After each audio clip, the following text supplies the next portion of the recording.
নমস্কার। আজকের কবিতার শিরোনাম সৃষ্টি সুখ।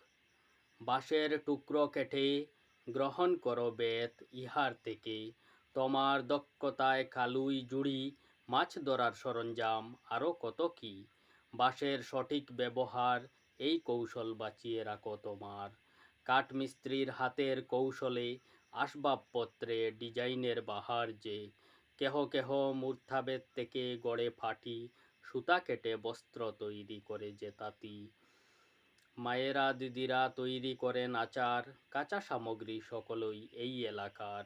ভালো রান্নার গুণে কেহ করে দোকান, ক্ষুধা নিবারণে সকলে তৃপ্তি পান।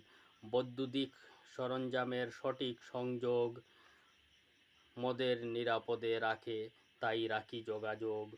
অনেক দক্ষতার সাক্ষী মোরা প্রতিদিনে, দক্ষতা কৌশল স্বাবলম্বী করে। ধন্যবাদ।